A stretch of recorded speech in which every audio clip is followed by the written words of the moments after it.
Danes v Pomurskem dnevniku predlagano sproščanje ukrepov. Popolna zapora ceste. Ptičja gripa. Obrezovanje trte in sadnih dreves. Jutri bo sprva precej jasno.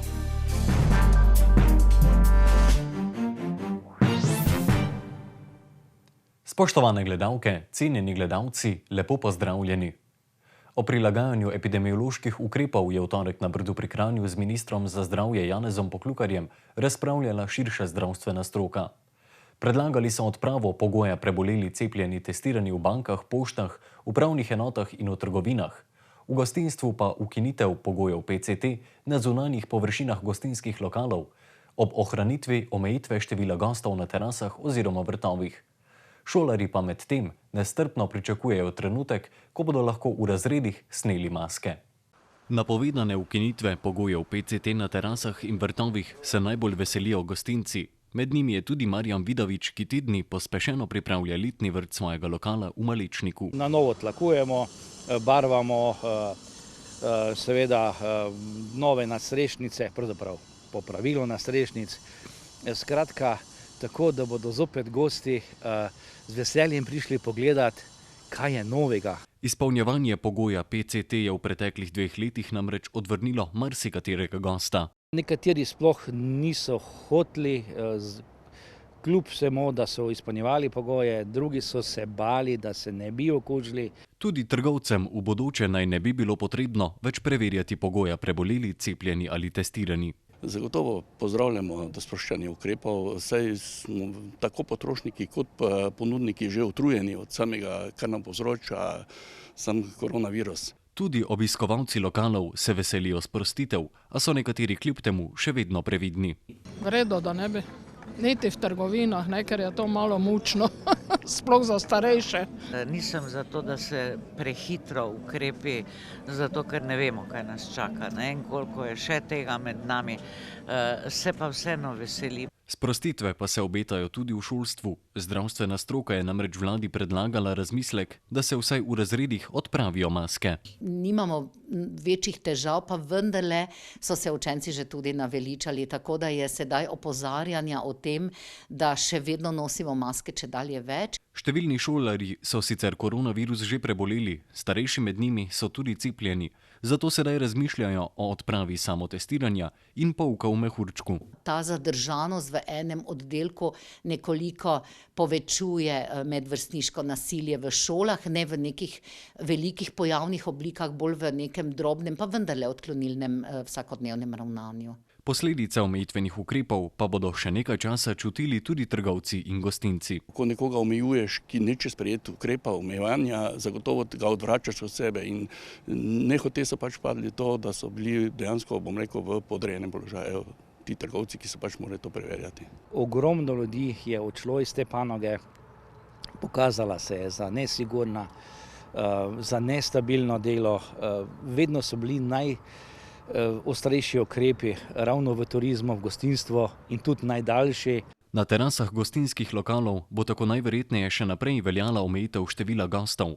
Za vstop v notranje prostore pa bo tudi v prihodnje potrebno pokazati dokazilo o prebolelosti, cepljenju ali negativnem testu.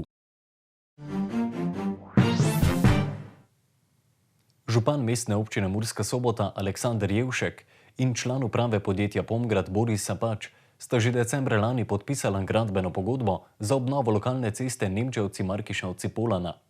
V ta namen bo v ponedeljek vzpostavljena popolna zapora občinske ceste Polana-Markišavci. V sklopu 3. faze obnove je predvidena obnova in razširitev lokalne ceste Markišavci-Polana na odseku od mostu čez potok Grubo do naselja Polana v skupni dolžini 1100 metrov. Vrednost investicije znaša skoraj 340 tisoč evrov, dela pa bodo dokončana predvidoma do junija. Iz mestne občine Murska Sobota so tako sporočili, da bo v ponedeljek 21. februarja vzpostavljena popolna zapora občinske ceste Polana-Markišavci zaradi celostne rekonstrukcije ceste. Popolna zapora občinske ceste pa bo vzpostavljena do predvidoma 19. junija letošnjega leta. V času popolne zapore bo obvoz urejen po občinski cesti Polana Gorica in po državni cesti odsek Murska Sobota-Skakovci skozi naselje Markišavci. Prav tako bo v času popolne zapore omogočen dostop lastnikom do kmetijskih zemljišč. Državno središče za nadzor bolezni je na ponedeljkovem sestanku sprejelo sklep o spremembi ukrepov zaradi pojavov visokopatogene aviarne influence pri prostoživečih pticah. Tako je od torka ponovno dovoljeno rediti perutnino in ptice v ujetništvu v ograjenem prostoru, krmiti in napajati pa le v zaprtih prostorih. Ukolikor to ni izvedljivo, morajo biti živali v zaprtih prostorih oziroma rejene na način, da se prepreči stik s prostoživečimi pticami, predvsem vodnimi, kot je veljalo do sedaj. Ostali ukrepi pa so nespremenjeni. Uprava Republike Slovenije za varno hrano, veterinarstvo in varstvo rastlin rejce perutnine poziva, da dosledno izvajajo biovarnostne ukrepe, s katerimi lahko zmanjšajo možnost vnosa bolezni v rejo in nadaljnega prenašanja.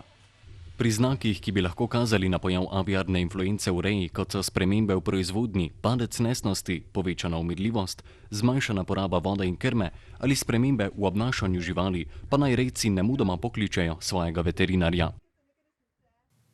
V današnji oddaji po sledeh napredka ob 18:30 nam bo predaval pomurski akademik dr. Attila Kovač. Beseda pa bo tekla o družini Kultaj iz obmejnega slovensko-madžarskega prostora. Najmlajši od 3 sinov Karel Kultaj je leta 1937 v Prosenjakovcih na družinskem posestvu ob mlinu in trgovini odprl manjši tekstilni pletilski obrat. Leta 1942 pa je ob tekstilnem obratu na Potoku dal zgraditi manjšo hidroelektrarno za pridobivanje elektrike. Več o tem pa je povedal dr. Kovač. Prvič je imel 8 šivil, 8 žensk delalo v tej tovarni. Stroje so pridobili iz Nemčije, so imeli nemške šivalne stroje in s tem je začela firma delovati.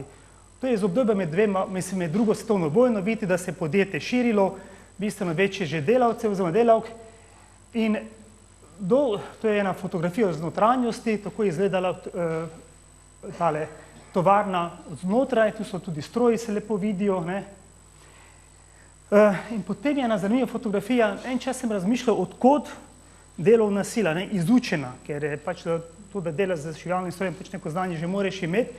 In potem sem pri eni hiši v Prosenjakovcih, ko smo delali knjigo o Prosenjakovcih, najdel tole fotografijo. In pogledajte, leta 1929 je nastala ta fotografija in so na njej udeleženci brezplačnega šivilskega tečaja, ki ga je organiziralo podjetje Zinger. To so Zinger, verjetno poznate to podjetje. In v bistvu tu je delovna sila, v bistvu podjetje Zinger je izučilo to delovno silo. Če smo odkriti, v vsaki večji prekmurski vasi boste našli tako fotografijo. Jaz sem videl v Dobrovniku, v Turnišču, v Bogojini.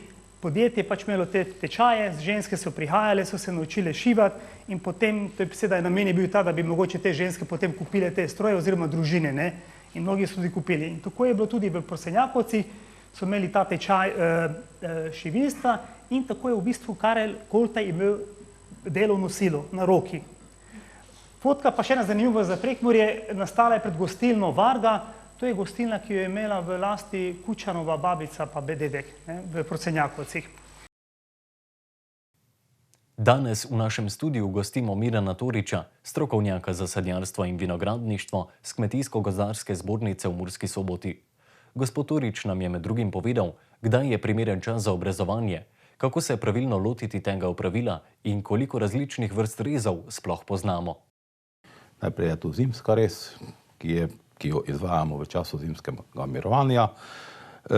Potem je tu rez v času cvetenja, oziroma mi govorimo o korekcijskih rezih. Potem so tu različne poletne rezi, ki ima vsaka svoj namen. Potem poznamo tudi rezi pred obiranjem oziroma osvetlitvene rezi, tudi jesenske rezi in vsaka rez ima svoj namen. Na vsako rez se drevo drugače odzove in naš cilj je, da poskušamo za kombinacijo vseh. Ni rečeno, da so vse rezi potrebne vsako leto, ampak vsaka rez ima svojo posledico in če vemo, kaj hočemo, potem lahko tudi z tem terminskim določanjem rezi oziroma izbiro pravilnega termina tudi drevo pravilno držimo. Po drugi strani pa so tu vzgojne oblike. Da ne govorimo o sadnih vrstah, vsaka sadna vrsta ima svoje specifične zahteve pri rezi. Potem znotraj sadne vrste poznamo še potem različne podlage, od šipkih do bujnih in potem poznamo različne zasaditvene sisteme. Ne moremo isto rezati v intenzivnem nasadu, kot pa drevo, ki je nekje v vrtu, na samem ima prostor. Potem so to specifike posameznih sort.